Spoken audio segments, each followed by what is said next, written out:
If I say that dementia is preventable, then what people hear is, well, if I got dementia, that means it's my fault. That's not what I'm saying. Most of the people who have had dementia historically had no idea that there were things that they could do to decrease their risk of dementia. Today's guest is Dr. Tommy Wood, a neuroscientist and MD who has spent over a decade consulting the world's most elite performers, from Olympians to Formula One athletes. As the author of The Stimulated Mind, Future-Proof Your Brain from Dementia and Stay Sharp at Any Age, this episode explores how to stop and reverse cognitive decline before it is too late.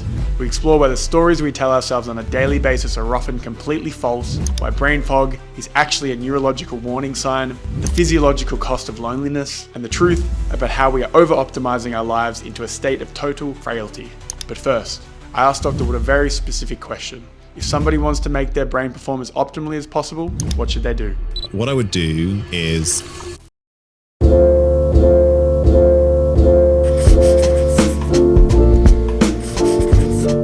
Welcome to That One Time with Adam Metwally, the podcast bridging the gap between health, hustle, and happiness. We are at Podcast for a While in Chelsea, New York City, and I'm with Dr. Tommy Wood, neuroscientist and MD, and author of the up-and-coming book, The Stimulated Mind, that looks at improving cognitive function and preventing cognitive decline, available March 24th, 2026. Hello, how are you? Hello, I'm good, thanks. Thanks for having me. Thanks for coming on, man. So, what are the key habits that a brain expert believes are killing us, and why should we stop them before 40? I'll start by saying that in reality, there's no real hard cutoff point in terms of age for anything. Often we think about the fact that as we get older, we have to do things differently, or the brain is no longer capable of doing certain things, and that's much more a story that we tell ourselves rather than any kind of reality. And the brain is capable of improving its function, improving its health pretty much at any time, except for maybe once we've really gone very far down the road of cognitive decline and dementia. That's probably going to be much harder to do. But before then, at any time, right? So the cutoff doesn't have to be 40. So whatever age you are now, you can get started. The main things that really move the needle on cognitive function, and so like the way you phrase your question is almost like, if I wanted to have my brain perform as poorly as possible and deteriorate as fast as possible, what would I do? That's correct. Right? Yeah. That's a way better way to frame that question. And so what I would do is I would lay sort of prostrate on the couch all day, every day, and not move at all.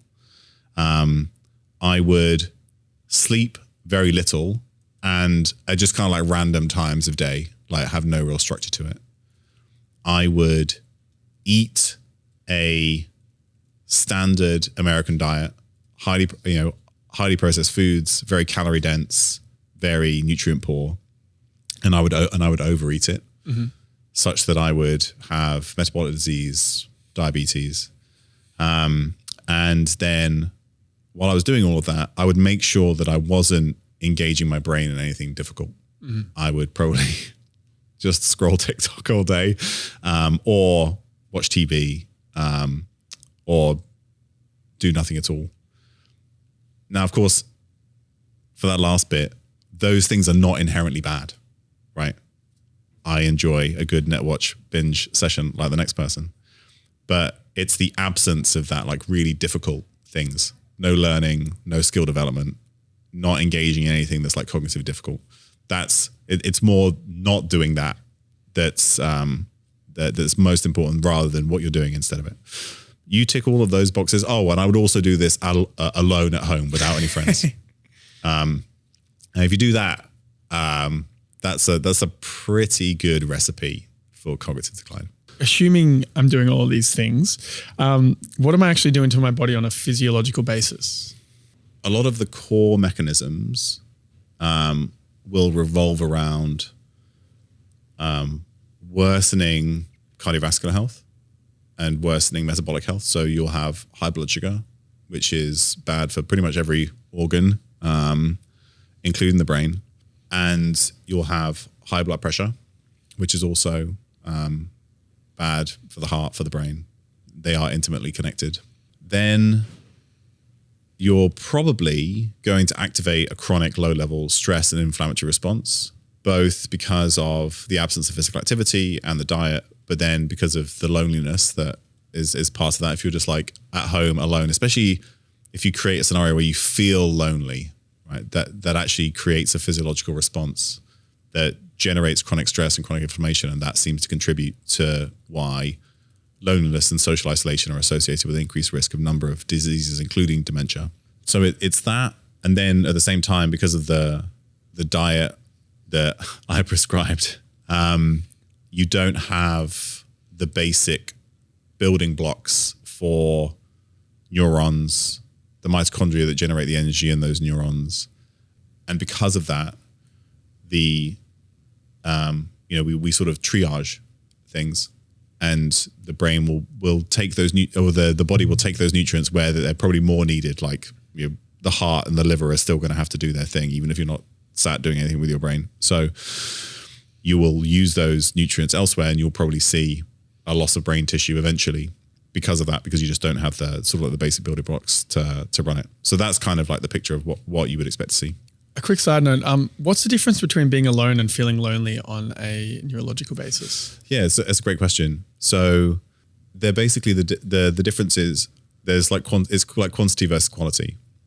So you can be relatively alone, or you can be alone, truly alone, but not feel lonely. And there are some, and this is sort of integrated over long time scales. So it's okay to be alone for periods, and that might actually be a good thing, right? It allows, maybe you're going to get more time to have some introspection, actually focus on your own thoughts. That's certainly a good thing. But over long periods of time, if you are alone and you feel lonely, it's really the loneliness that's the primary driver here. So if you have one or two really good social connections, you know, in the grand scheme of things, you are relatively alone, but you may never feel lonely. And different people have different requirements here. So people will talk about introverts versus extroverts, right? That doesn't necessarily, those labels don't fully translate to the number of people you need to be connected to in terms of whether you feel lonely or not. But you may need very few social connections in order to not feel lonely, whereas other people may need a lot.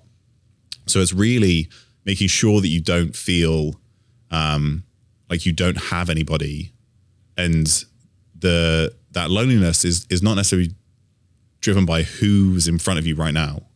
It's, do I have access to these people? Do I have people who can support me when I need it?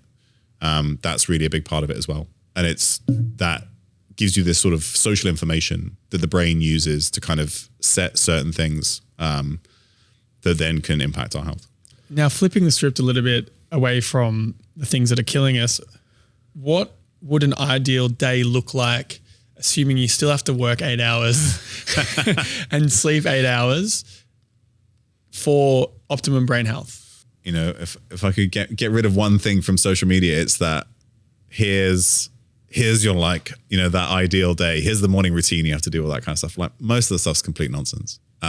Not necessary in any way. What is necessary? Yeah, I'm getting there. But it's going to be important to have some kind of routine, probably. And we could start with some sort of good regular period of sleep. So enough sleep. And I start there because if you do work an 8-hour day and you have kids who have to get to school or some other responsibilities around that, then you probably have a fixed waking up time. Not many people in the grand scheme of things could just like wake up whenever they want. It's a very nice thing to be able to have, but not a lot of people have that. So if you have to get up at a specific time, then you know when you're going to wake up, you know the end of your sleep period. So then you might think, well, if I'm going to try and get 7 hours sleep, say, like that's what you need to feel good and rested. And that's a little bit different for everybody. And it also changes over time.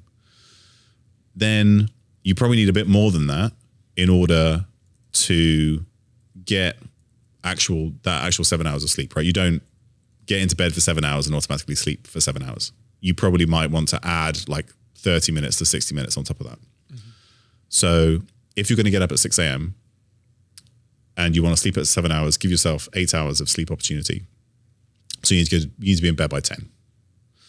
So, and have that be relatively regular. Like you don't have to be super strict about it, but just like if that's similar every day, that seems to be beneficial. Then sort of like if we go into the day, during the day, at some point, I would want to do these things. I would want to make sure that I have some kind of nutritious foods that meet my calorie needs, which sounds kind of vague, but that's essentially it. That's the diet rule. That's it. And if you want to have that as 3 meals, great. It's harder to do if you only have it as 1 meal, but that's possible. Why is 1 meal not as good as, say, 3 meals? There is some interesting data where they've compared like number of meals a day. And like if you compare 3 meals to 1 meal may be associated with slightly worse like metabolic health outcomes. It's probably a little bit of a gray area. Some people feel amazing eating 1 meal a day. Do you get less vitamins? Like do you absorb less of the vitamins? So that's the main issue. Not necessarily that you get less, although certain nutrients do kind of interact and they can interfere with each other. But you get fewer opportunities to get enough of that stuff in. So if you're trying to eat 3,000 calories in one sitting, it's a lot of food. That's a lot of food. And so like this often happens with athletes is that one of the reasons you may need to be really mindful of when you eat is just so that you can get in enough food. Yeah. That's enough vitamins, but also enough protein, enough total calories. So people who are very active, but who also restrict their eating window in some way are often at risk of not eating enough. But if that's not you, then that's not necessarily something you have to worry about. So just getting enough in that's it. Then I would have some kind of movement built into the day. And even if that's just like a 30-minute walk, if it's every hour or two, you go stand up, walk around, take a few stairs for 5 minutes. If it's, a structured gym session, dance class, great, ideal. But like minimum would be just like that you move regularly during the day. Or you just like at least break up extended periods of sitting. And then I would, assuming that you're a knowledge worker, right? So you're sat at a desk all day. I would try and structure the day so that you can get the stuff that you really need to get done and really focus on stuff. And then move some of the busy work, the multitasking, the meetings to another part of the day, just so you can feel productive at the end of the day. Because two of the things that sort of cause this chronic stress that some of us can feel around work. One is a loss of control over our day. And so if we build in a bit of structure, we can get some of that control back, which certainly seems to be beneficial from several studies. And then the other one is that we feel stress if we're not actually doing the things that we need to do, right? We might feel busy all day, but we haven't actually done this one piece of work that's really important. So if you prioritize that, and one nice way to do it is think about when do you feel most alert and focused during the day. How do you know that?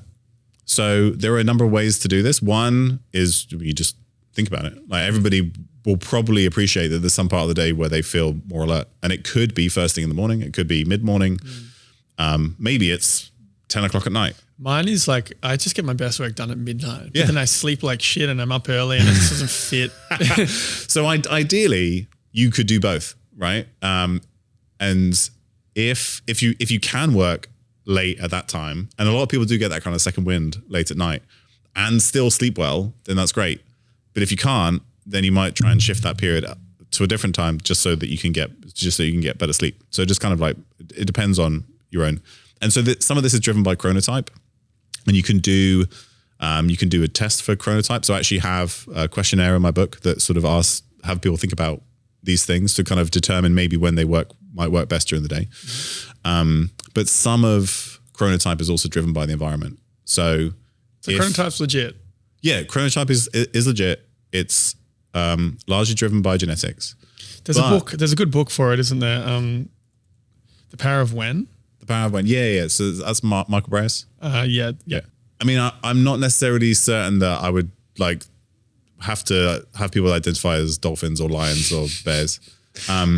But yeah. there's certainly some element of like some genetic element of when we feel most alert. Sure. However, it's probably not as fixed as we think it is.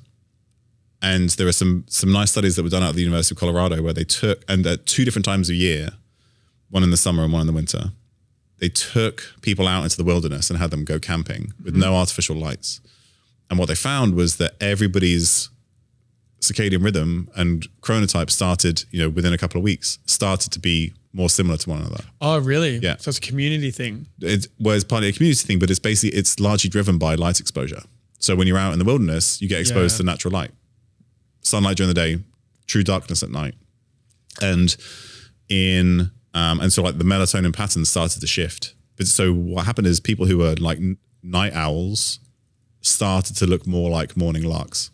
Interesting. So a lot of, and when they did it in the winter and it's darker for longer, then that sort of like dark period with high levels of melatonin became longer because again, it was driven by the darkness. So yes, chronotype is a thing. It has a genetic component, but a lot of people who say, oh, I'm a night owl, it's like, yeah, you're a night owl because you're sat at home with these bright lights shining no on one's you. sleeping tonight. Shining on you at 10 p.m. Like it's driven by the environment. So some of this is malleable as well. It would just kind of depend on your own individual environment. So you can shift it if you choose to. And so like we've structured the workday, and then I think having like doing some hard thing with your brain during the day is going to be an important part of that. That could be at work. It could be a skill or class or new thing that you're learning. But just, 20 or 30 minutes of just like you do with your body. If you go do an exercise class, just like do something difficult with your brain. I think that's going to be really important. Yes.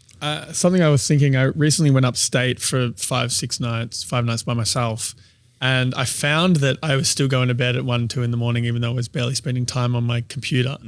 Just naturally. So that could be that could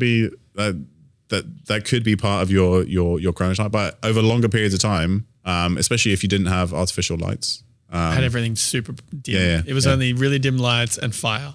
Okay. Yeah. So like I said, some of it is kind of baked into us individually, and then some of it is kind of layered on top of it is the modern light environment. Yeah, it definitely doesn't help. Yeah. So on that note, speaking of the modern environment, what are some environmental toxins that are speeding up the decline of the brain right now? Probably the most common one is air pollution. Okay. And what do you do about that though? Yeah, so this is why it's really tricky to talk about it, because like most people can't be like, oh well, I have the finances and opportunity to just like move into the mountains and that's where I can do my job. So there are a few things that you can do. One is have an air filter or air purifier. Do you like a specific style? I don't, mainly because anything is better than nothing. Sure. Especially if you live in a very, densely populated, or, you have a lot of traffic, road pollution nearby, or, you live somewhere near a factory or a plant or something that's releasing stuff into the air.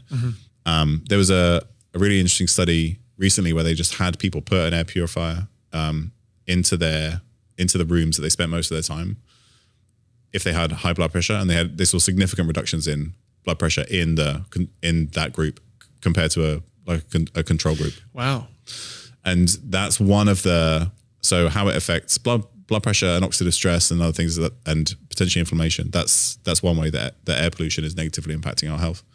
Another thing, not a randomized control trial, but quite a nice and interesting study, and because it aligns with other things that I'd recommend anyway, there was a study at the University of Washington that looked at air pollution exposure. So particularly particulate air pollution, like the 2.5 micron, you'll kind of see that when people write about this stuff in the news.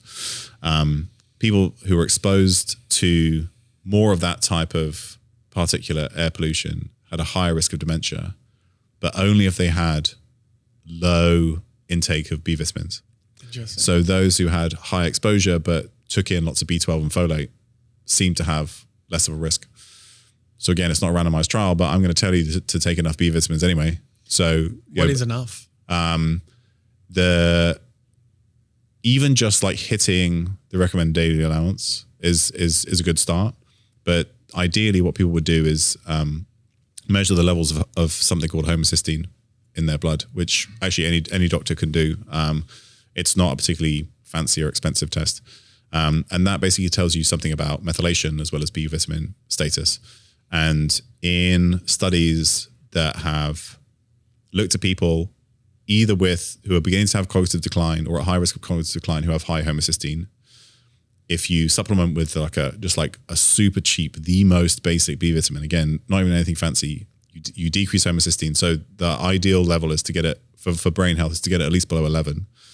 And then you slow the rates of both cognitive decline and loss of brain tissue.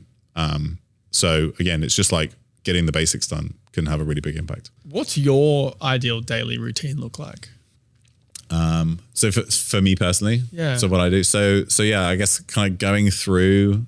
Is it that? The similar, yeah. So it's actually very similar to that. So I wake up at 6 every morning. The dogs get me up at 6 every morning. Mm-hmm. So I want 9 hours of sleep opportunities so that I can get 8 hours of sleep. Sure. So I go to bed at 9. That's kind of my target. I wake up at 6, let the dogs out, have a cup of coffee. I usually start my work day around 7, mainly because I have a lot of people that I work with on the East Coast or in Europe. Mm-hmm. So if I want to have meetings with them, then because I live in Seattle, so I need to start work early. So sometimes I'll have some early meetings. I'll try and block off at least an hour or two in the morning to do sort of my focused work, because that's when I work best on like sort of difficult tasks. Mm-hmm. Then I'll usually have breakfast sometime between 8 and 9, lunch between 12 and 1. Then around 3, usually between 3 and 4, I'll try and stop for the day, work out, then cook dinner, and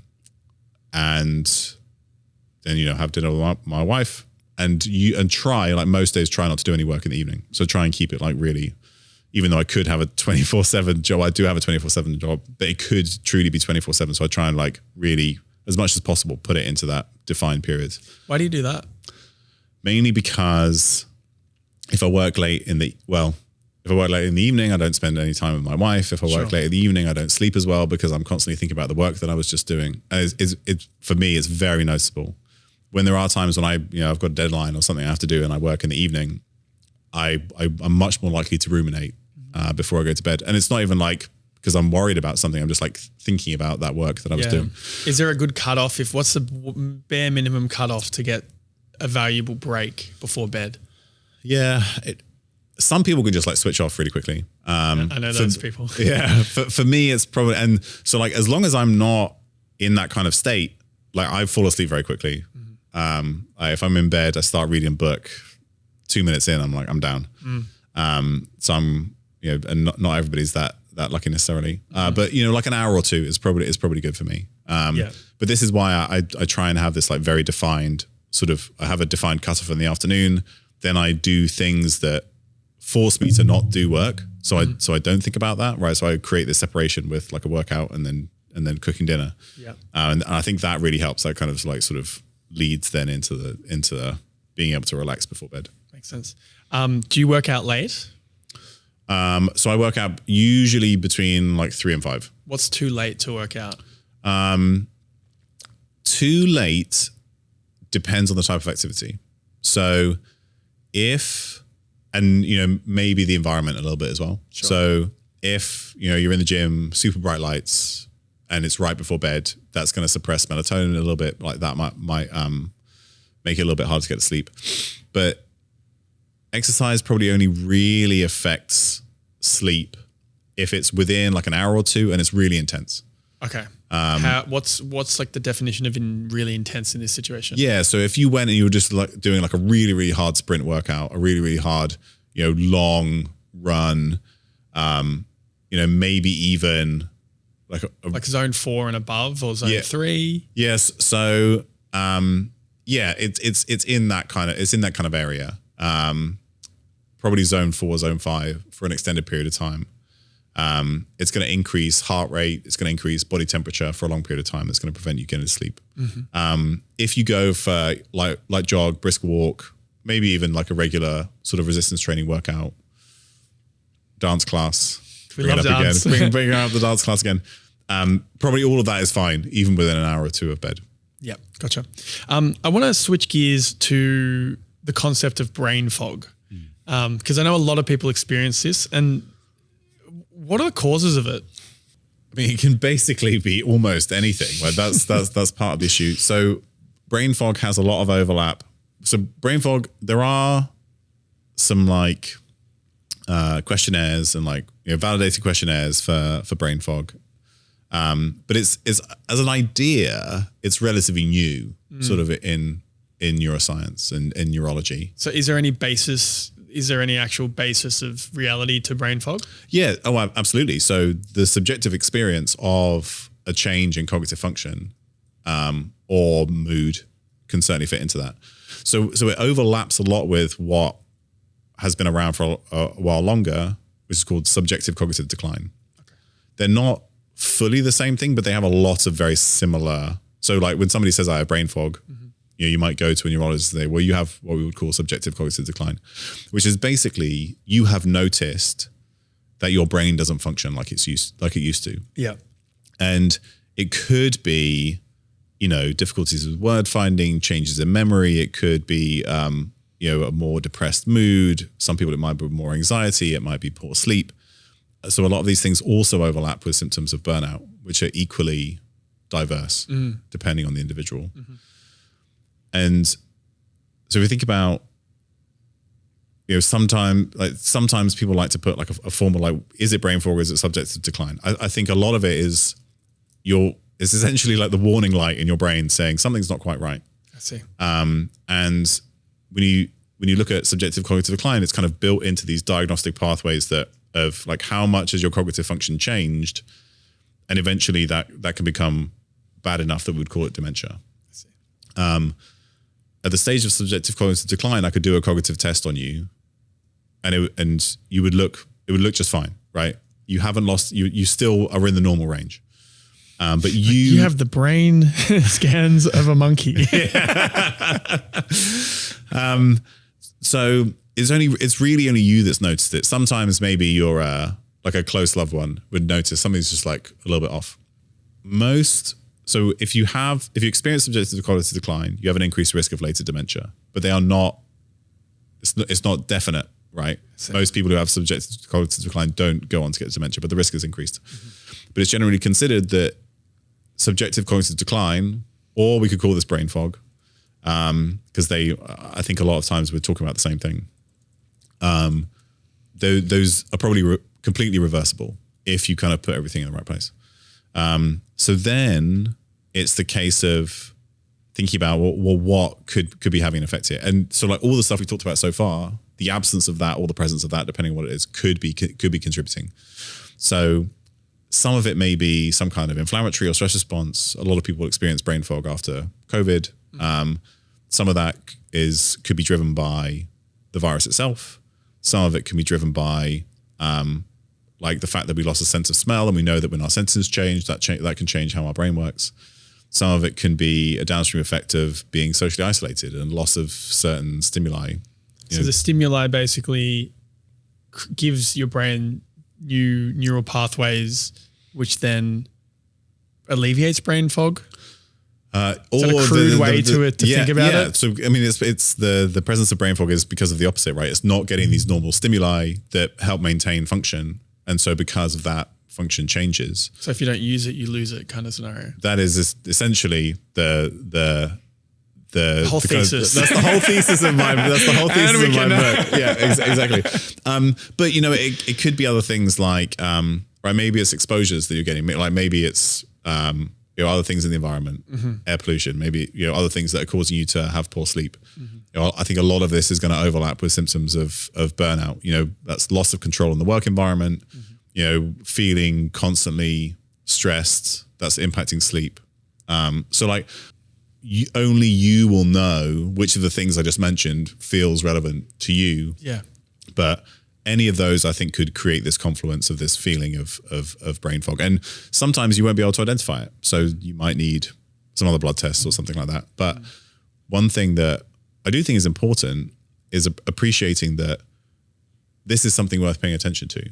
So often you'll hear people kind of poo-poo brain fog because it's not a scientific or like a clinical diagnosis. Like it's a bit vague because it's different from person to person. But your brain is constantly integrating everything that you're exposed to, everything that's happening in your body. And if that output is like you just feel really fuzzy and you can't remember things as well, or you feel like you're not as fluent like when you're speaking, any of that, right? That's a meaningful thing that you should pay attention to. So, if anybody says, "Oh, brain fog's not a real thing," like I would just say, "Well, that's probably not true. Something's going on. It might be difficult to figure out what it is. Maybe some of it is psychological. Maybe some of it's psychiatric. Like there are lots of different reasons for it, but it's definitely worth paying attention to." What is making it so much more prevalent in society now? Well, the thing is that I don't actually know if it is more prevalent. Okay.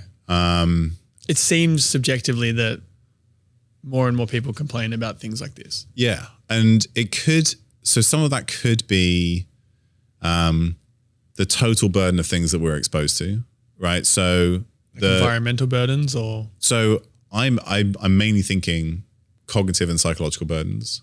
They're certainly different than what we might normally be adapted to. So historically humans, life has always been hard, right? And stressful. But we now have these sort of like chronic, ill-defined things that we have to deal with. The work environment can be very stressful. Certainly, I don't think social isolation helped during COVID, if that was a trigger for some people. And like we already talked about, being constantly overstimulated, like distracted, dealing with multiple things at the same time, your brain never really gets a chance to recover. So you don't get a chance to do like really difficult things that can be beneficial for the brain, but you don't get a chance to like recover in any way because you're just like constantly on in some way. And so I think that might be part of it. But another part of it, and this is actually the case with a lot of neurological diagnoses, not that brain fog is one, but when we're thinking about our brains, is that maybe historically people would just like brush it off and be like, "Oh, there's nothing wrong with you, don't worry about it," or like you're sort of, people were encouraged not to complain historically, whereas now people are much more open to talking about like when they're struggling. So some of it could just be that somebody is now willing to tell you that they have brain fog, which they wouldn't have been 10 years ago. So that could be part of it as well. How much of that is actually useful talking about it in this scenario versus just the placebo effect of saying it's not there and then it kind of goes away? Yes. So like both of those are important. I think if it allows you to like pay attention to it, maybe measure some things, think about some things, change some things, then I think it can be helpful.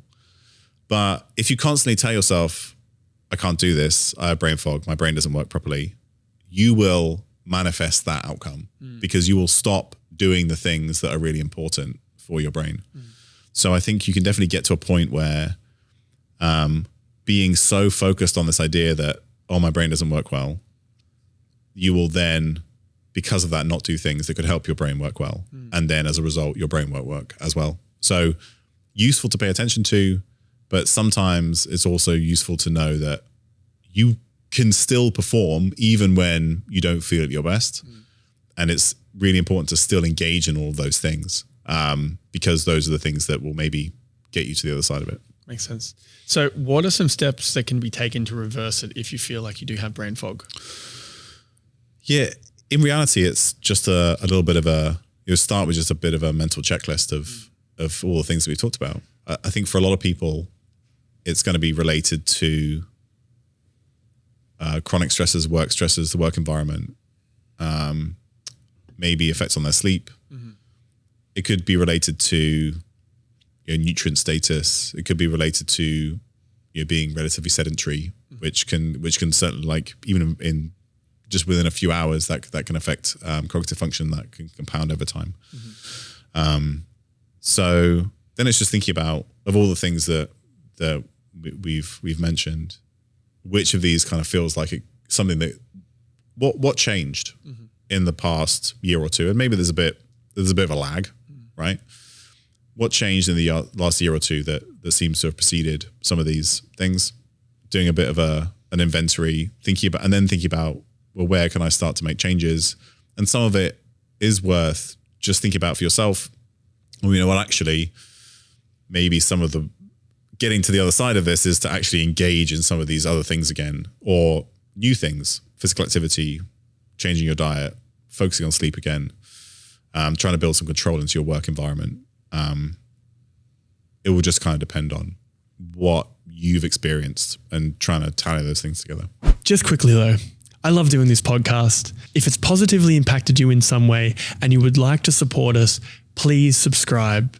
By subscribing, it allows us to build a much bigger base of listeners, which results in better guests, better production, and a better show overall.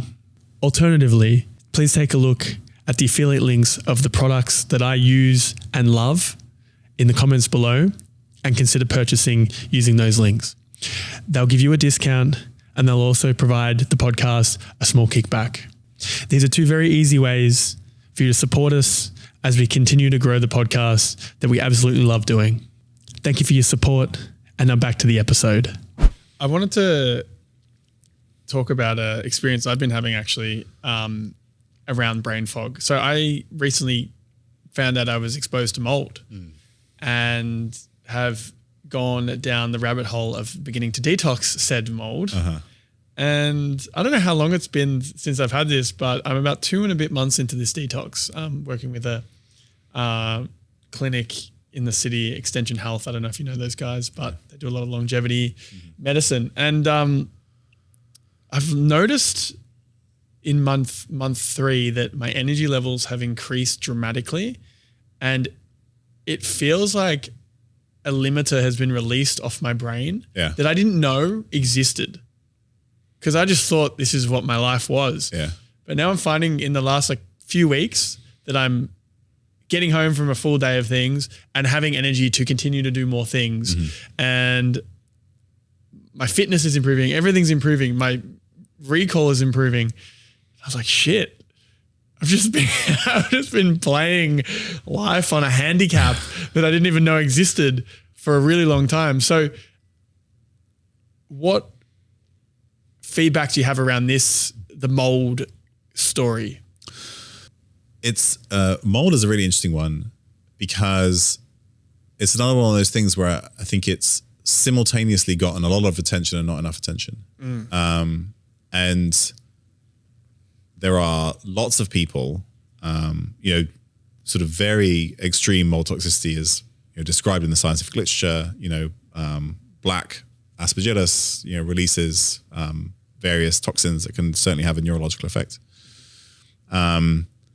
But it's still relatively poorly understood.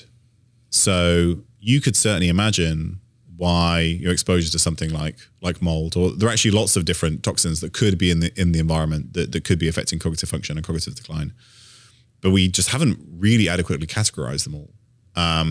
And that's something that we need to do a lot more of. And part of the problem has been that we're always trying to find the one thing that causes cognitive decline, or the one thing that causes dementia. But in reality, it's probably all of these different things in a different mixture in different people, which is why everybody experiences cognitive decline differently. I even have close friends, colleagues who have experienced essentially exactly what you said. They're crazy. Yeah. So how you then, first of all, old buildings where there's a lot of damp. There's been water damage. This is very common. So that's something that's definitely worth looking at. If you just moved into a new place, and this is a story with a doctor that I know.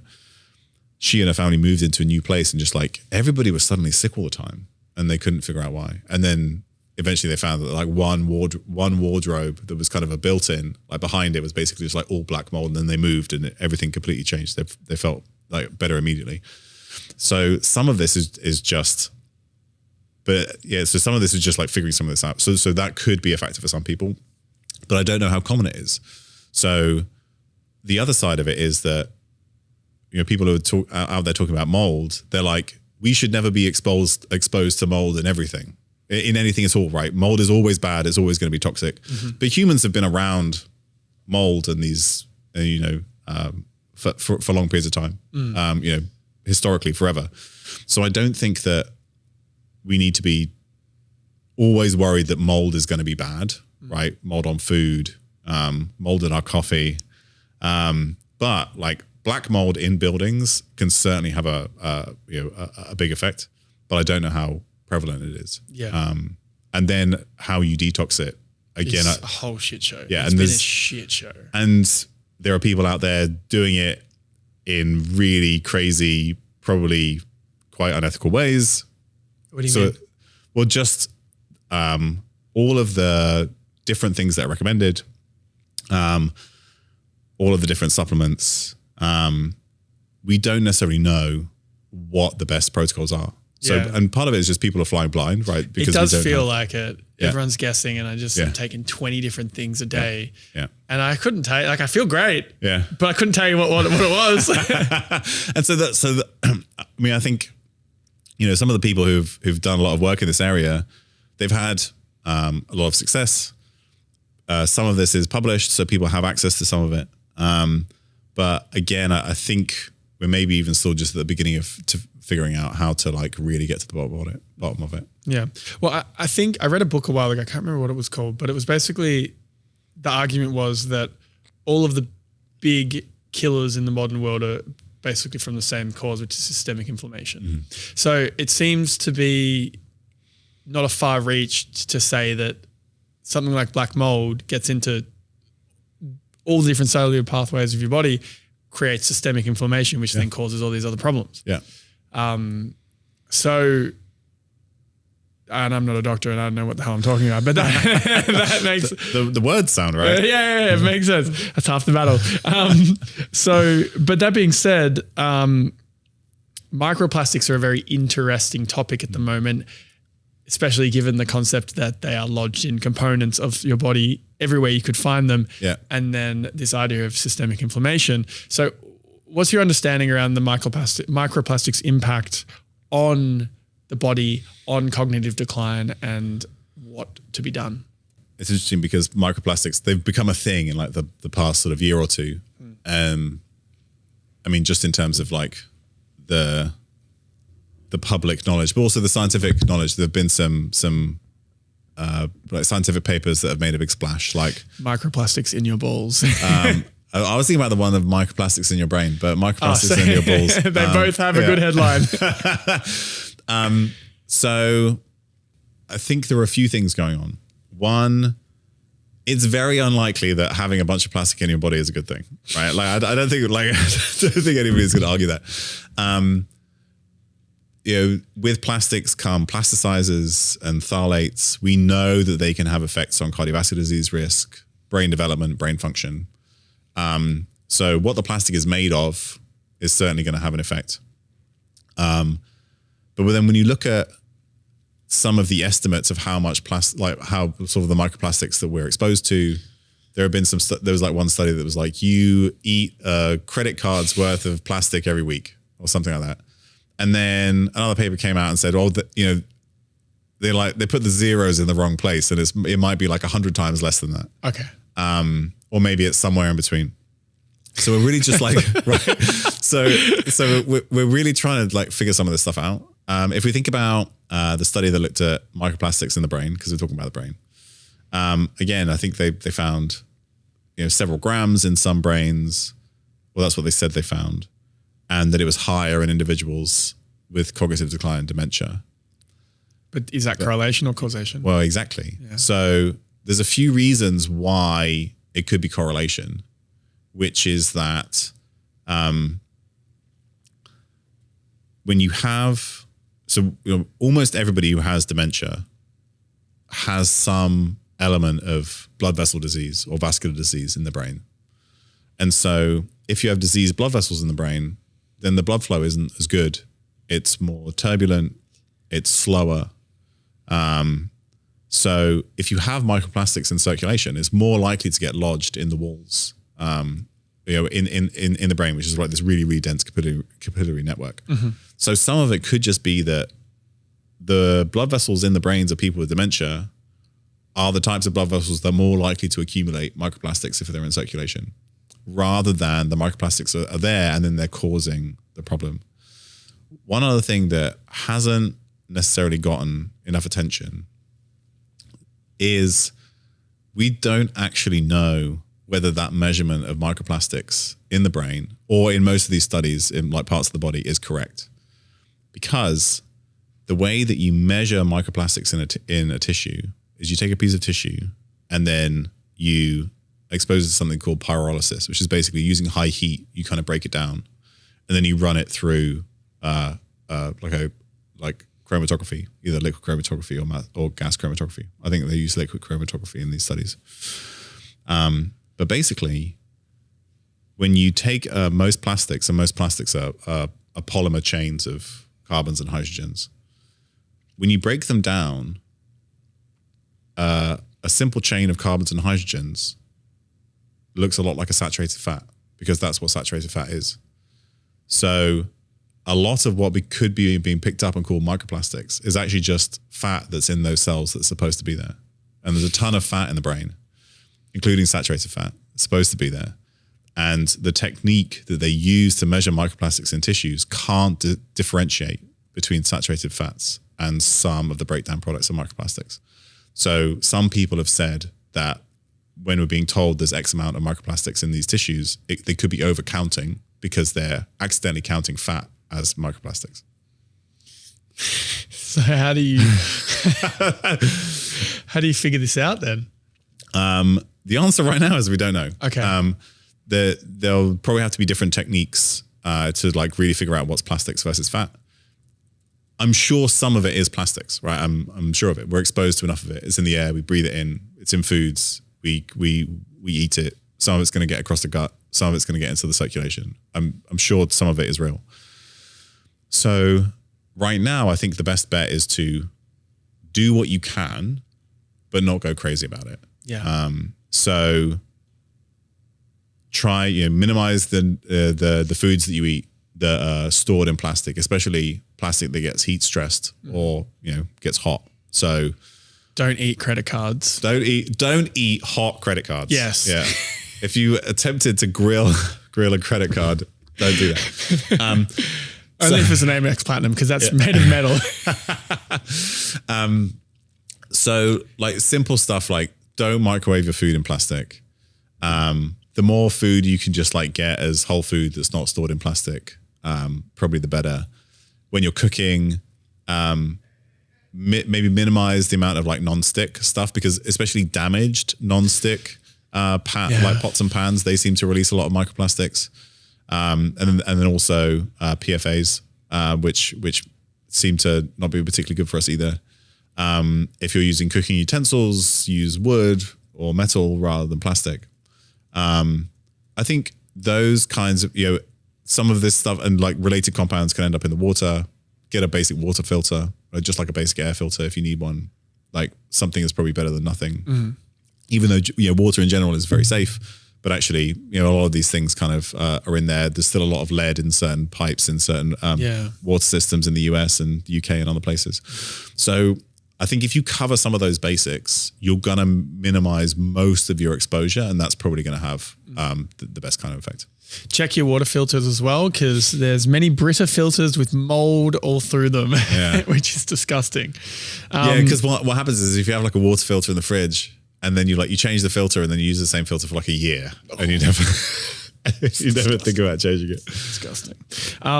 So does BPA free, that it's irrelevant, still microplastics are getting into your body and they're harmful, potentially harmful? We don't really know yet. Yeah. So could be fat. Yeah. So bisphenols do, again, they're one of the contents of plastics that seem to be associated with worse like cardiovascular outcomes. Okay. However, so the one that's had the most attention is bisphenol A or BPA. The problem is that when something says BPA free, they usually just use a different bisphenol instead.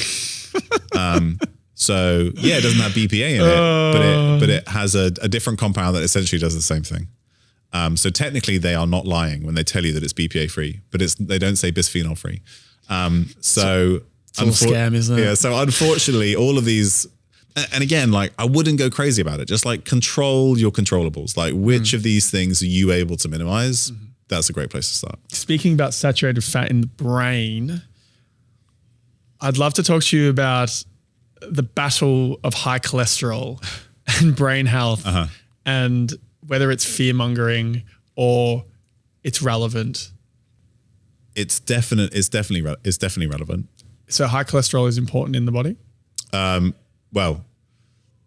high cholesterol, and now we're thinking LDL cholesterol, which is actually a proxy for ApoB containing lipoproteins,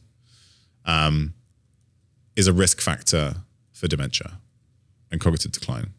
So that's the bad cholesterol. That's the bad cholesterol. I didn't want to say it because I hate that. I hate that terminology. Sure. Plus, it's not the cholesterol that's the issue. It's the particle that carries the cholesterol. It's just that we measure the cholesterol as a proxy for the number of particles. Sure. There are, if that makes sense. So we know that's a risk factor. There's lots of large population studies show that if you have elevated ApoB, and again, that in most people that correlates with a high LDL-C or LDL cholesterol, that's associated with a higher risk of dementia. And though studies that have tried to do cholesterol lowering specifically for dementia prevention haven't really shown an effect. When you look at big population studies, it suggests that those with high cholesterol, if that's treated and brought down, their dementia risk is decreased. So again, that's kind of observational data, but we see both sides. So if you have high ApoB, that's associated with a higher risk. If you have high ApoB and that's treated, that's associated with a lower risk. And it makes sense because, like I said, most dementias or most people with dementia have diseased blood vessels in their brains, and the accumulation of atherosclerosis, part of that is the accumulation of ApoB in the walls of those blood vessels. So they are part of that process. It's not the only thing, but certainly if you have high cardiovascular disease risk, that is also associated with high dementia risk. And above a certain threshold, depending on your risk, treating that or making lifestyle changes to decrease ApoB levels, we think that's going to be protective or will reduce your dementia risk. Okay, that makes sense. So Gemini is not really the best place to get all of your health information, but so I'm looking at something called the cholesterol paradox, which suggests that high cholesterol is dangerous for younger people, but higher cholesterol levels in elderly people is often associated with longer lifespan. And I didn't read a study, but I saw a headline of a study, which I'm sure, this is the battle you deal with as a doctor dealing with people like me, but that there was a positive correlation with higher cholesterol levels and lifespan. Yeah. So do you know what? That's actually fairly consistent. Okay. That has been seen in multiple population studies. However, there were a few potential issues with that. So if we focus on an individual disease, and so like heart disease is the one that's best understood, we know that there's a very strong correlation between your ApoB levels or your LDL cholesterol levels and your risk of heart disease at the population level. So on average, people who have higher levels have a higher risk of heart disease. Within an individual, there's much more variability, and it probably depends a lot on context, other genetics, other aspects of health, other lifestyle factors. And so this is where some of that message gets lost, is we're taking this big population risk factor, and then somebody's like, well, my cholesterol is really high and I don't have heart disease. I'm like, well, yeah, because we're not talking about the same thing here. Other stuff matters too. But when you look at studies that show that high cholesterol is associated with greater longevity, some of it is reverse causation. What does that mean? Yeah. So it's basically, it's a fancy way of saying that there's things that kill you that cause you to have low cholesterol. And that's what's being picked up. So so the cholesterol kind of has nothing to do with it, but the factors around death lower your cholesterol, which kill you. Yeah. So things like cancer and certain chronic inflammatory diseases can decrease cholesterol levels. Mm-hmm. And then so then people who have cancer, and that's been associated with lower cholesterol because the cancer is actually using that cholesterol to build a tumor. That's one of the reasons why that can happen. then people with lower cholesterol, they have something else going on that's what kills them, but it looks like low cholesterol is associated with more mortality. The other thing that can happen is that, like I said, there are some people who have high cholesterol and live a long time, right? They don't get heart disease. But actually, you're selecting for the people who live a long time. Survivorship bias. Yeah, so the survivorship bias. So all of this stuff comes into play. And, cholesterol does have important roles in the body. So it's not like this useless thing that we have to make as low as possible. Some people do suggest we do that. I'm not sure how much evidence we have for that. But basically a lot of the studies that suggest that higher cholesterol is associated with greater longevity are confounded by all these things that are just really difficult to unpick. So I'm more confused than when, when I started on that question. My job here is done. Oh, fair enough. Just quickly on the exercise piece, a lot of the people that listen to this podcast are super busy. I've got a lot of founders and entrepreneurs and busy professionals. And if they can only exercise for 3 to 4 hours a week, what would be the best use of their time? If they can just not be sitting still for several hours at a time all day, every day. Mm-hmm. And like we said, like it can be just like super brief breaks. You get up, you walk around for a little bit, something like that, like exercise snacks, you might call it. If you can build those into the day, right, that doesn't count as your 3 to 5 hours. I think that's really beneficial. Mm-hmm. I would then have maybe 2 to 3 sessions a week where you do something like 30 to 45 minutes of some kind of aerobic activity. I think if you're trying to get the biggest bang for your buck in terms of brain health, I would have that be some kind of coordinative exercise. So some type of sport or exercise that has... Or dance. The perfect example is dancing.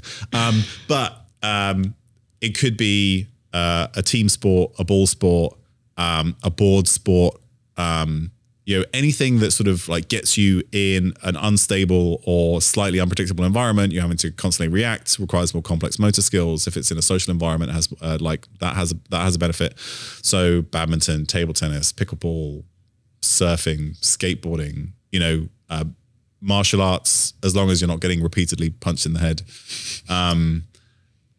Anything like that. That's going to give you a cardiovascular component, and it's going to give you that sort of like brain, sort of like additional brain benefits. Then I would layer on once or twice a week. I would lift some weights, some kind of resistance training. Once or twice a week, is that enough? Yes. Okay. Yeah. So when you look at studies, both in terms of what it takes to gain muscle mass and strength, what's associated with greater longevity and lower disease risk, what's associated with improvements in brain structure and brain function, the best sort of estimate of a minimum effective dose is probably 2 times a week. And it can be like just like 30 to 45 minutes. We're talking do 6 machines in the gym that cover all muscle groups, 3 sets of 8 to 12, like the most basic resistance training program. That's the minimum effective dose. That's going to be enough. Mm-hmm.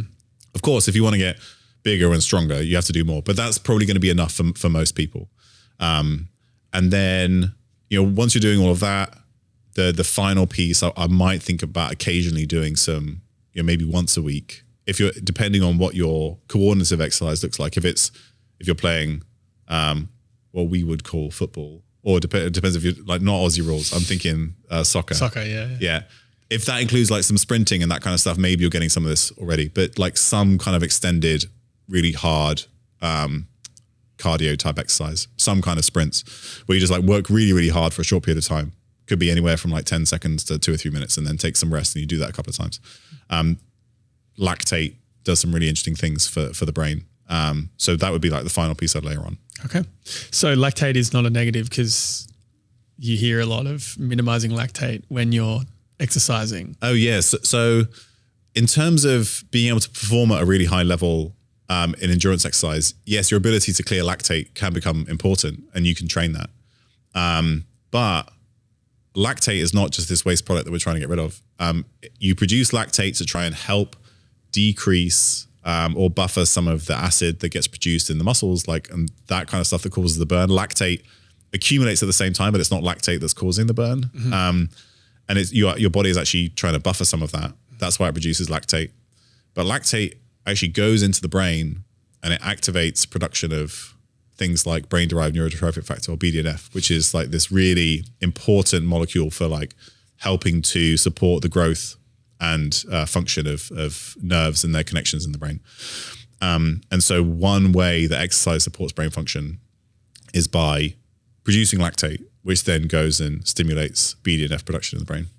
Wrapping up, I have one more thing in this space that I wanted to talk to you about, which is a bit of a hot topic at the moment, which is using nicotine as a neuroprotective tool. Yeah. Love to get your thoughts around this. So some of this idea comes from, so a lot of it comes from how nicotine and nicotinergic or cholinergic signaling.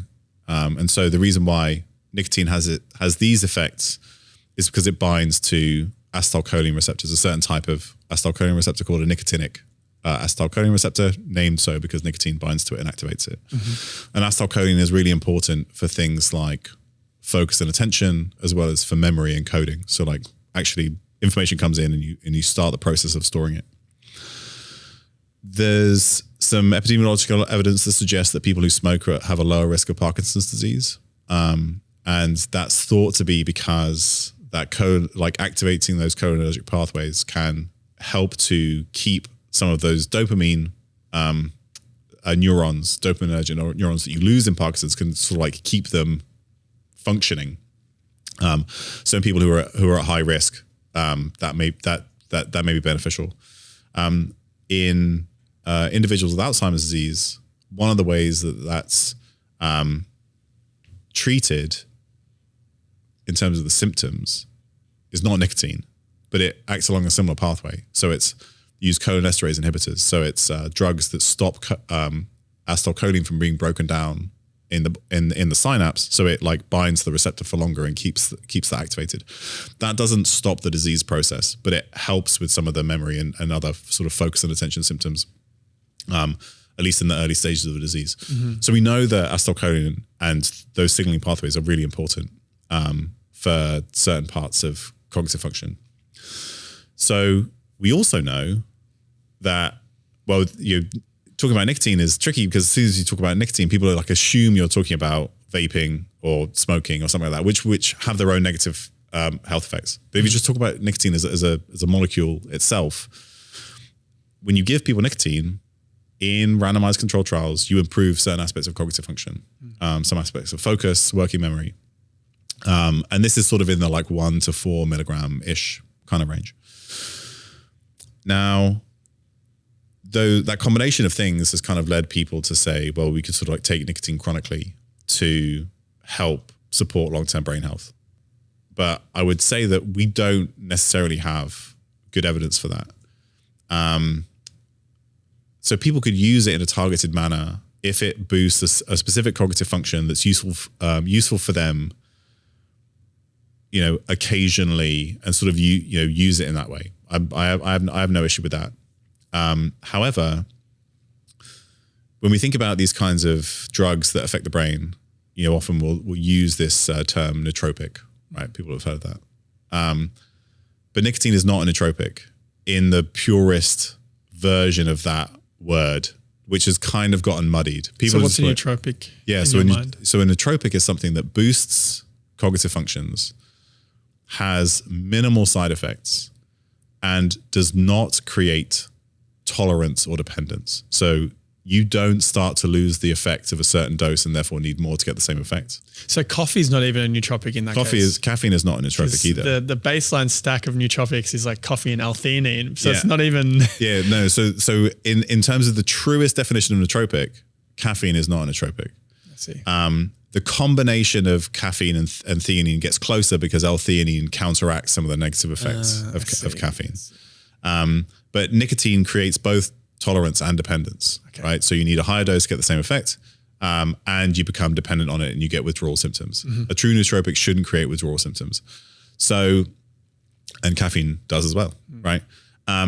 So I think if people find that it helps them for short periods of time for a specific task, I think that's okay.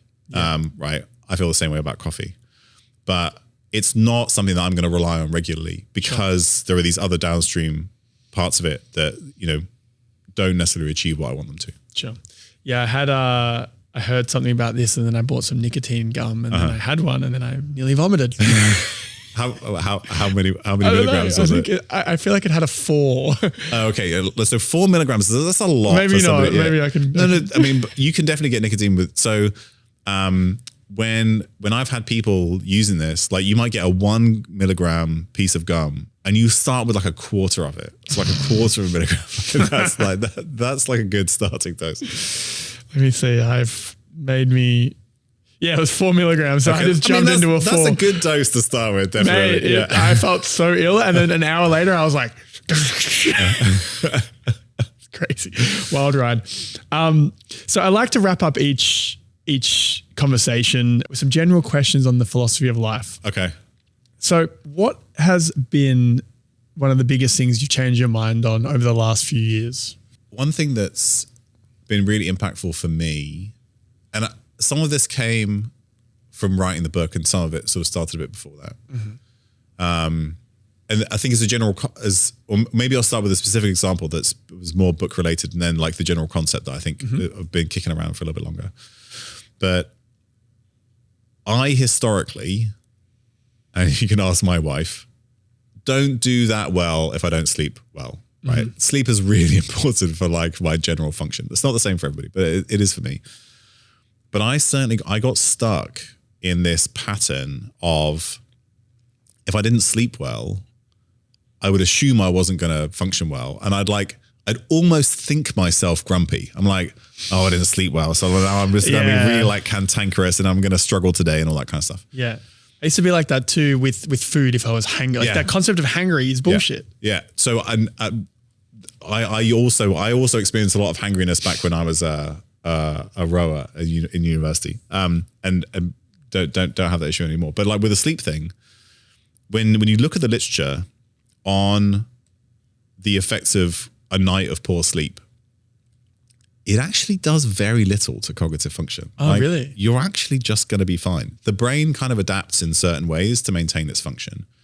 Now, of course, like sleep is super critical to brain health, right? So I'm not saying that you don't need to sleep long term. So long term. Sure. So there's like an area under the curve thing, which is a fancy way of saying like it's the total amount of sleep deprivation over time that's maybe that's having an effect. So one night of poor sleep, which often happens, right? Before a big event, before travel, we get anxious, like a kid or... Yeah, exactly.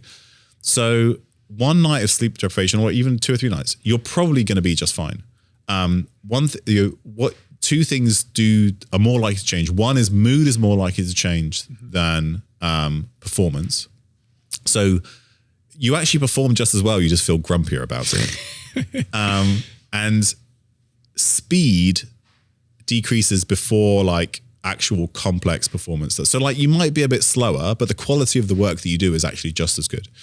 And so when I realized that, now I do much better when I don't sleep because I'm like, well, do you know what? Actually, I'm going to be just fine. But all of that was psychological. And this is one reason why wearables can cause issues with people, because they tell you slept poorly and therefore you perform poorly because you think you slept poorly, but it's all in your head. Yeah. Essentially. And there are studies that have shown that. But sort of the bigger concept is this idea that by thinking that we have to optimize all these things, we create frailty. Because what happens when those things don't happen is we're like, well, I'm not going to perform well. I'm not going to do well. I can't do well. I didn't get my supplements in. I didn't sleep properly. I didn't get my exercise, right? Therefore, I'm not going to perform well. And so actually you're creating a mindset of frailty when actually you want the opposite. I do all these things most of the time. Therefore, when things don't go right, I can perform just fine, right? So it's flipping that idea that has been really meaningful to me. And then I think that's something that people can try and maybe build in themselves as well, especially if they like spend so much time optimizing. Just be careful that when you're optimizing, you're not building this idea that if you don't have things being optimal, that you won't perform. And you won't perform because you think you won't perform well, rather than because of anything that happened in the environment. Yeah, I'm probably leaning too far in the optimizing category as well, but I'm starting to optimize a lot less. Yeah.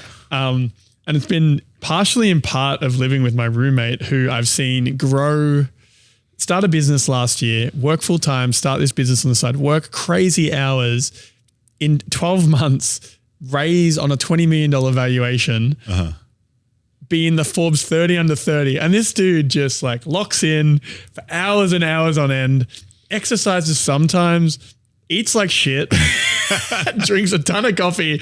And I'm sitting there, I'm like meditating and full dialed in, exercise routine and diet and all this stuff. And he's just leaps and bounds, just getting it done. And he said to me, he's like, you're overthinking this.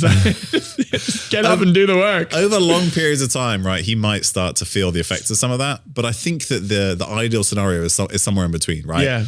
You put in a good foundation with, good habits, you eat well, sleep well, in general, exercise, all that kind of stuff. And then, sometimes you just need to, right, you do put in the work, you skip some sleep, you have to work hard, and that's fine. You're going to perform well. You're not going to experience negative effects of it. And so I think we often over optimize, and that can, like you said, you overthink it, and it could potentially hold you back. So Goggins really had some good points here. Get it done. So sometimes it is just about getting it done. The thing that I'm less of a fan of is this kind of building up, like the self-talk, which is basically like self-flagellation. Like, you're such a terrible person. Like, you're so lazy. God, like, that kind of stuff. I think that's less helpful. But like the other message that is like, sometimes you just need to like dig in and get it done. I think that's true. Yeah. What's a view that you have that would make most people either scratch their heads or potentially get angry? I think probably the idea that, or maybe there's two, and they're definitely related. And the first one is like, people kind of know that this is true, but they haven't really thought about like what that then leads to. So it's that how we use our brains essentially determines our long-term brain function including cognitive decline and potentially dementia as well. And like you said, use it or lose it. And everybody's heard that, but nobody really knows like, what does that mean? And it's sort of like engaging in these cognitively difficult things that we've talked about. But then because of that, if we think about if the primary driver of cognitive function is how we use our brains, and we can put in some pieces for the things that kind of support how we respond and adapt to that stimulus, then we have massive impact to prevent dementia long term. And that's starting to be accepted in the scientific literature, that some dementias are preventable. But where this makes people angry is because the automatic assumption is, if I say that dementia is preventable, then what people hear is, well, if I know somebody got dementia, or if I got dementia, that means it's my fault, and I'm going to be mad at you because you think that I've done something wrong to my brain. But that's not what I'm saying.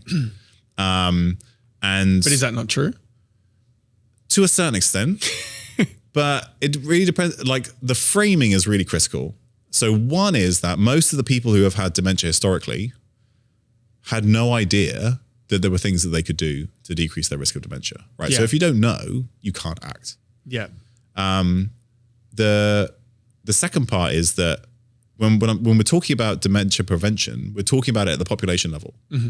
If everybody exercised, didn't have metabolic disease, didn't get brain trauma. What does metabolic disease mean specifically? So metabolic disease is a cluster of things, and it's best described by, you might have heard of metabolic syndrome, which is basically you have multiple of a large waist circumference, high blood pressure, high blood sugar, high triglycerides on a blood test, and low HDL cholesterol.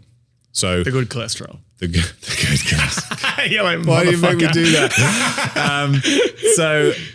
So basically, metabolic disease is the presence of those things, and I would say, in its simplest form, metabolic health is the absence of those things. Okay. So the less of those you have, the better. The more metabolically healthy you are. Yes, exactly. Okay, great. That and makes sense. There are a bunch of fancier tests that you can do that are maybe better, but like that, we have really good evidence for those things. So if nobody got metabolic disease, nobody got brain trauma, everybody got a good, education, and didn't have chronic stresses and all that kind of stuff, we could prevent a big bulk of dementias, but not all dementias, right? So we know we can dramatically decrease risk, but that's not the same as me saying that for this one person, I can definitely prevent them getting dementia, right? So it's happening at a population level rather than individual level. So that's why the framing is important, right? One is if you don't know how to act, you don't have the information, then you wouldn't be expected to. And the other one is, I think I can dramatically decrease one individual's risk of dementia, but I could never promise that this individual person will not get dementia, right? We can't, there are still other things that are part of that process that we can't prevent or that we don't understand well enough yet. What's an important truth that you know that most people disagree with you on? I'm not sure that I have an answer to that question. And because my answer is, I don't think that I can be certain that I really know anything. And it's because, especially in the worlds that I exist in, they say, and it's very true, nothing can be proven in biology, right? Proof is for physics and maths. And you're just like one good experiment, one experience away from having to completely rethink everything. So like, come back to me in a year and I might just be like, everything that I said on the podcast last time was just completely wrong. Like, that is within the realms of possibility. And but I will tell you a nice story. So this is a lesson that my dad taught me. My dad is a professor at Oxford.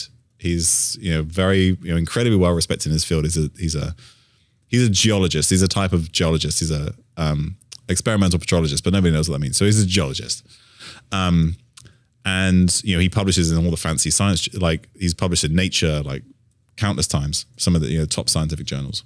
When I finished my A-levels, which is like the exams that you do at the end of high school, and I realized that I'd gotten good enough grades, I was going to go to Cambridge for undergrad. So you get like an offer. They're like, if you do well enough in these exams, then you get your place at Cambridge. So I know I'd learned that I'd done well enough that I was going to go to Cambridge for undergrad.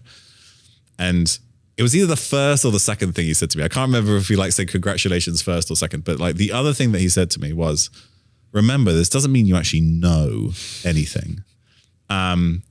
And he was absolutely right. So like at the time, like you're 18 and you're like, I'm invincible. I know everything. I'm so smart.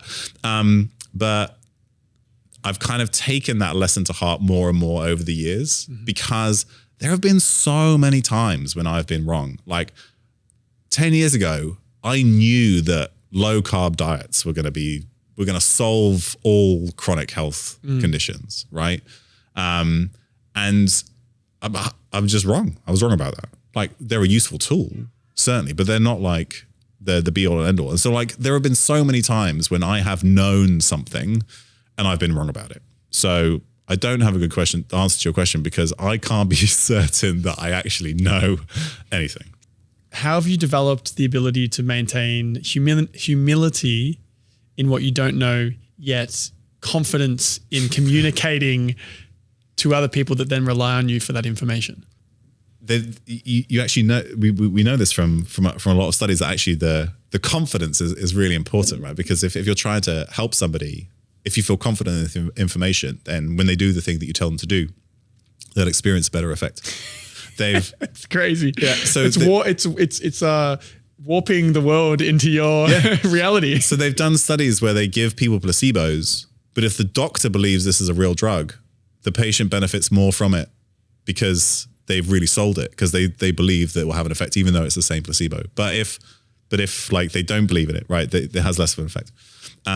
So that doesn't mean that I'm like out to con the people that I'm working with, but like you do have to have some confidence in what you're doing. I think that's an important part. So the way that I've had to, and I will continue to have to, redevelop my framework and how I think about things as I gain new information.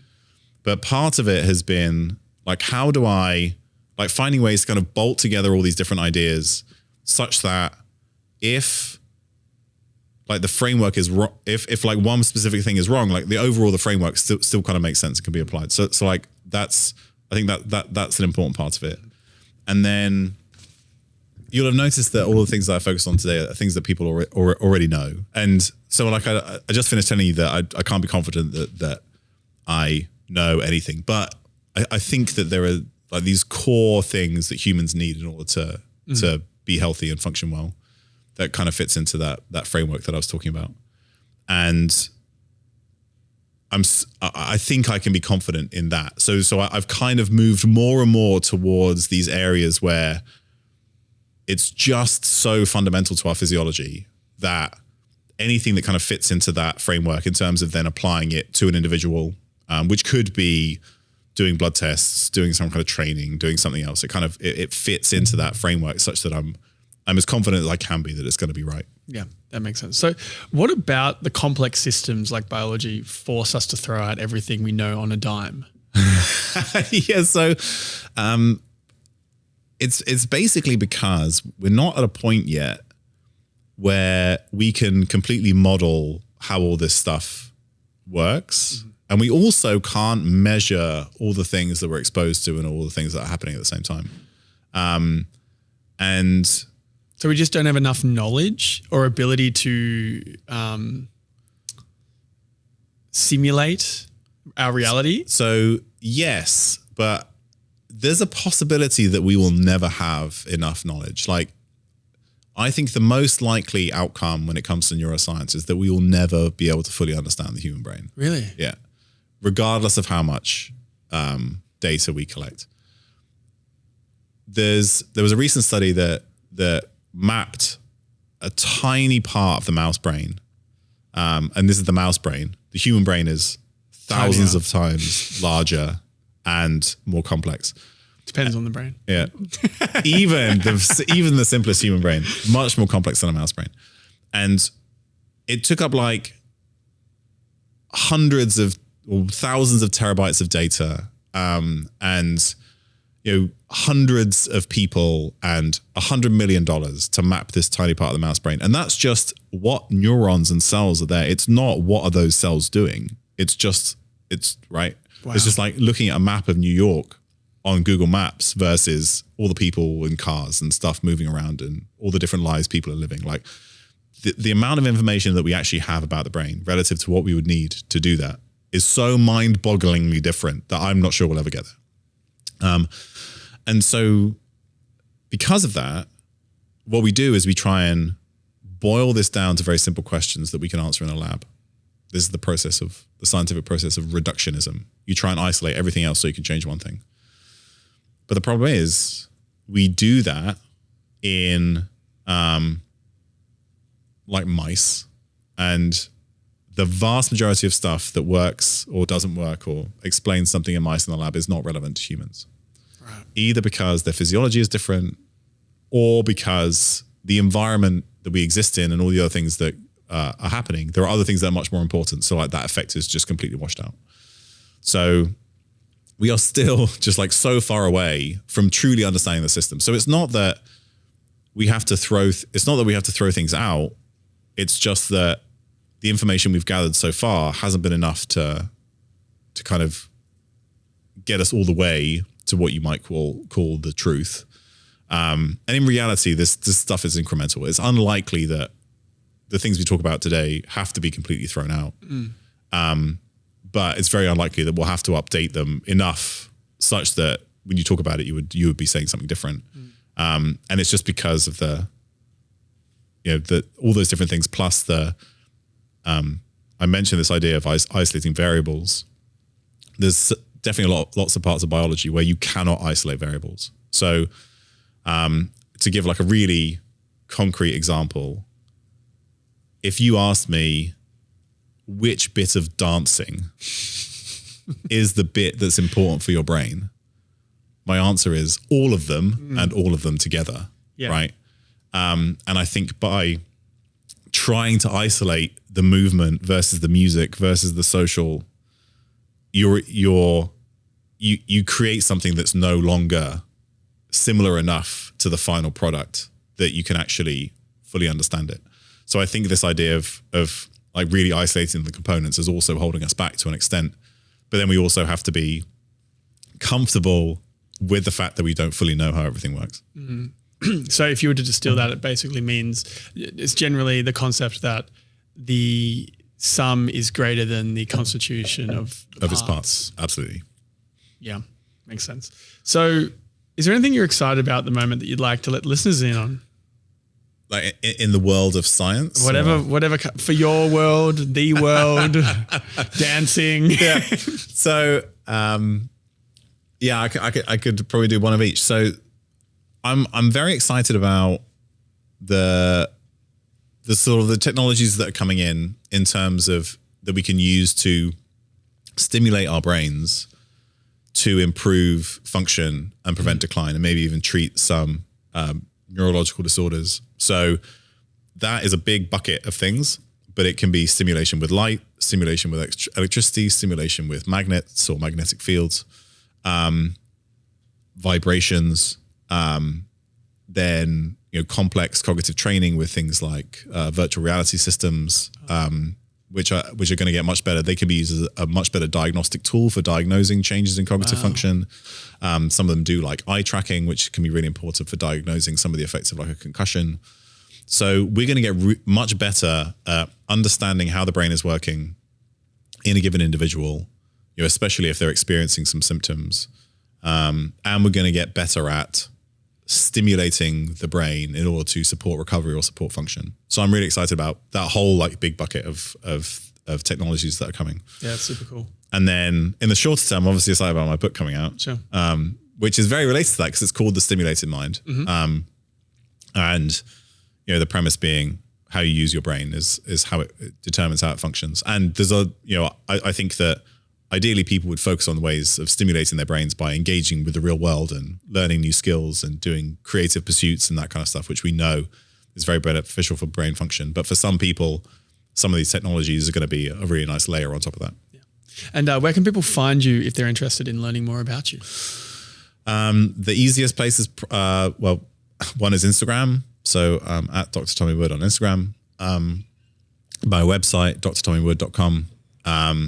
The URL, thestimulatedmind.com, will redirect to a page where you can read all about my book. Once the book is out, pre-order the book from that page, or you can pre-order the book from anywhere that you buy books. Mm-hmm. And then once the book is out, thestimulatedmind.com will host all the references from my book, because there were so many that the publisher refused to put them in the book because it would have added 150 pages of papers.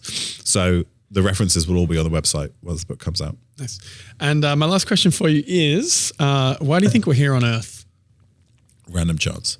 You think so? Yeah. Just chaos. Yeah. Damn. It's kind of sad. I think we're here by chance, and in the grand scheme of things, each of us is completely meaningless. Okay. But we will, and this is why we dance. Yeah, exactly. Dr. Tommy Wood, thank you so much for your time. I appreciate you coming on. Thanks so much for having me. And if you enjoyed this episode, please go to YouTube, search That One Time with Adam Metwally, click subscribe, and we'll see you next week.